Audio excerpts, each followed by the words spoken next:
Good morning. Welcome again to Morning Devotions, and thank you again so much for our time together.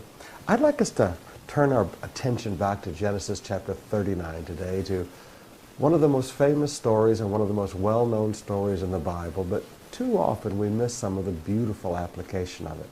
Now, there's so much I could teach you out of this passage. In Genesis 39, verse 1, it said, "Now Joseph had been taken down to Egypt. Potiphar, an Egyptian, who was one of the Pharaoh's officials, the captain of the guard, bought him from the Ishmaelites who had taken him there." Who did his brothers sell him to? The enemies. Please remember with me that the descendants of Abraham were always going to be in opposition to the descendants of Ishmael. It's to that way to this very, very day. Now, it's amazing to me that some Christians somehow live in this fantasy land that you think that enemies will just go away because God gave you a dream. But what you have to understand is that your enemies will always turn up when they can hurt you. And here the Ishmaelites just happen to turn up right when the entire destruction of the godly line of Abraham could be destroyed by famine. Now there's a fascinating thought. But what I want us to focus on today is how Joseph kept his heart right. Even though he was sold into slavery, he never got bitter. Instead, in whatever circumstance he found himself in, well, it's as shown in verse 2, the Lord was with Joseph and he prospered. God blessed him. God gave him success in whatever he set his hand to. Every time you tried to hurt Joseph, you know what? You could hurt his circumstances, but you couldn't hurt him because God was with him. Now, that's a truth you need to get a hold of. People can hurt your circumstances, but they can't hurt you. People can hurt your present reality, but they cannot change your destiny. Let me say that again. People can hurt your present reality, but they cannot change your destiny.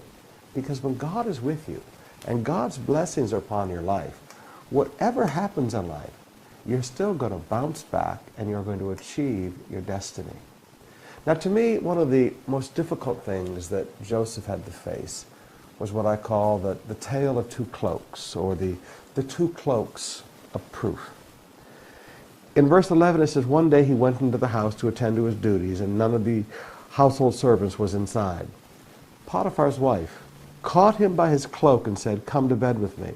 He left his cloak in her hand and ran out of the house." Now, this man was innocent. This man did nothing wrong. But then Potiphar's wife came along, and she used two cloaks to destroy him. One, she had the cloak of what she called the physical cloak of proof. "See, I took his cloak." Now, that wouldn't normally be enough to convict a man. But then she brought out the second cloak. In verse 14, she called her household servants. "Look," she said to him, "this Hebrew has been brought to us to make sport of us." This Hebrew, the cloak of prejudice.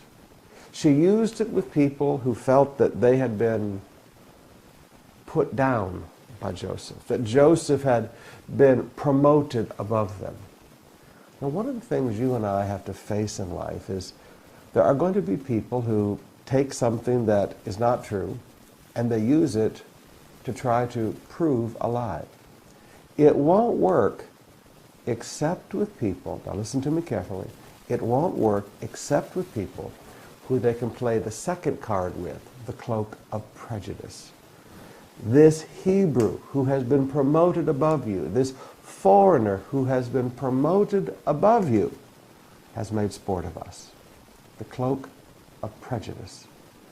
Now, brothers and sisters, each one of us at some point or another in our lives is going to be in a situation where we did nothing wrong, but somebody has something that looks like proof, and the only reason people believe it is not because it is true, or not even because they like the person who says it, but because of the prejudice in their own heart. But still, Joseph did not get bitter.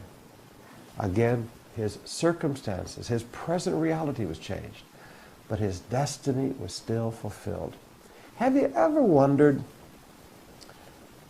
how Potiphar's wife must have felt for the rest of her life as Joseph became second in command of all of Egypt? Have you ever wondered about those household servants who, because of their prejudice, chimed in? Have you ever wondered how Potiphar felt?